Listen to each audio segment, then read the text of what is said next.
তুমি তো সেই যুবক যে ফেসবুকে একদিনে 50টা স্ট্যাটাস দিছ, ফ্রান্সের মাল বন্ধ করো, ফ্রান্সের এই সেই করো, ইসরায়েলের মাল বন্ধ করো, ব্রাজিলের মাল বন্ধ করো, খাবো না, জ্বালিয়ে দাও। এগুলো তো তুমি বলেছো, আমরা এগুলো বলি নাই। আমরা রাসূলের সুন্নত এভাবে পালন করি। যারা রাসূলকে ঘৃণা করে আমরা বলি যে আমরা ভালোবাসি। দেখো ওয়াল্লাহি ওয়াল্লাহি এটা কখনোই রাখতাম না যদি সুন্নতে মুহাম্মদ সাল্লাল্লাহু আলাইহি ওয়াসাল্লাম। আমি হাজার অন্যায় করি, আমি মানি মানুষ হিসেবে আমার অপরাধের শেষ নেই, আল্লাহ আমাকে ক্ষমা করুন।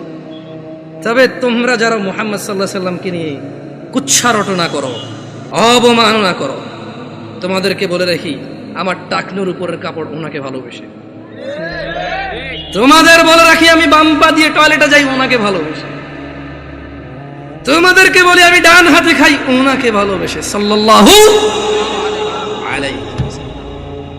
যুবক, কার আদর্শ নিয়ে বড় হচ্ছ?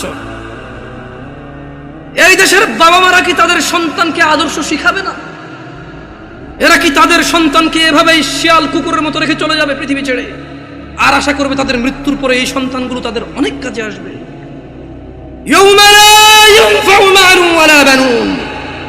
আল্লাহ বলছে সেদিন কাজে আসবে না সন্তান ও সম্পদ।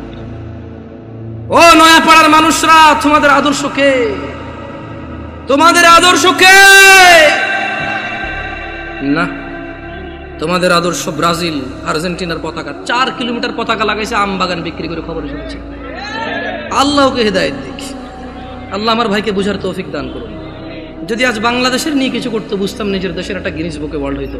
অ্যাটলিস্ট বাংলাদেশ, আমরা বাংলাদেশি, আমাদেরকে কেউ চিনতো কোনো একটা কারণে, হয়তো আমরা গেলে সম্মানিত হতাম যে আচ্ছা তুমি ওই দেশের মানুষ, যে দেশ তার দেশ, যে দেশের মানুষ তাদের দেশকে এত ভালোবাসে।